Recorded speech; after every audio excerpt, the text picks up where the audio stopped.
Hi, welcome back to another episode of Budget Prepping. I'm your host, Dr. Matt. Today we're actually going to talk about something might be a little obvious, and that is budgeting for budget prepping. So again, as we've mentioned a handful of times, it is potentially extremely expensive to be able to properly prepare for a disaster or a survival situation. And in your setting, you could very well be needing items that other people wouldn't normally have. I live not far from the Canadian border, and on a happy note, I live on an island around salt water, so we don't get a lot of snow, but when we do, it seems like of late it comes in and goes pretty good. But when it comes to budget prepping, items can be 30, 40, 50 bucks or $100 or $200 or $400 on some items.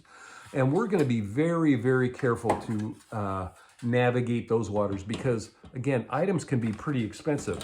I just picked up a shovel, for example. We'll talk about that in a future episode. That is amazing because I got caught in the snow and all I had was a garage sale foldable army shovel with a head about that big and the handle about that long. And 8 inches of snow. The car was high centered and stuck.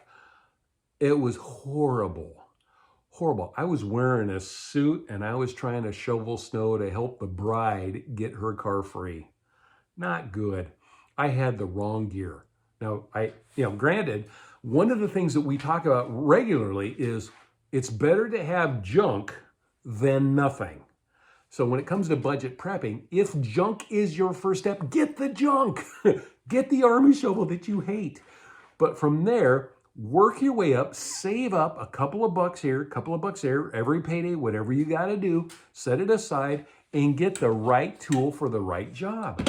And there's little things you can do. We've got zip tie tire chains. Again, so critical when you have to have them. Now, I've got these in most every vehicle that I've got that is not a four-wheel drive, so it's pretty cool to have those and have that secure feeling that I've got that.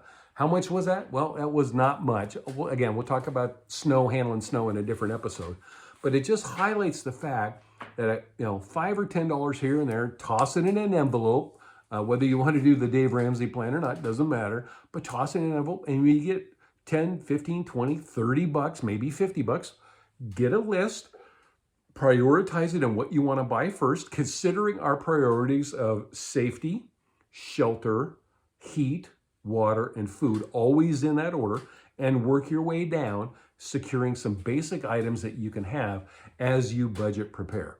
And it is so critical to have each of these. Now, you can't just have water and you can't just have food because if you skip the rest of the stuff, you're going to be in a lot of trouble and may not survive. So again, budget prepping, it requires you to actually budget. So with that, please like and subscribe. It is so helpful to our channel here.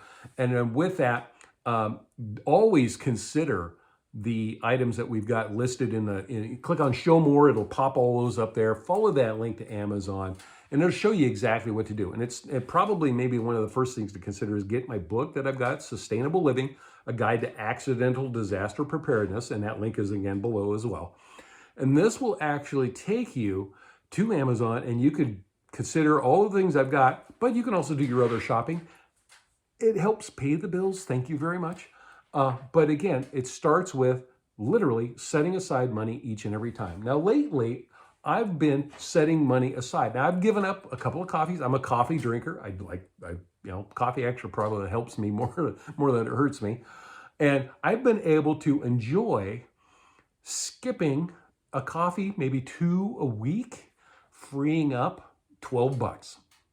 And that gives me well, it'd be $48 on short notice for 4 weeks of worth of saving. And that 48 bucks can do all sorts of things.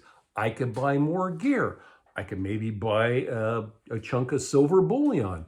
I could potentially encourage somebody and guide them on something. And I could test products, all kinds of stuff. And I do actually buy things to test. And it's pretty cool when it's working great. And I hate finding stuff that's junk, but I will be plain and straight with you. But again, better to have junk than nothing.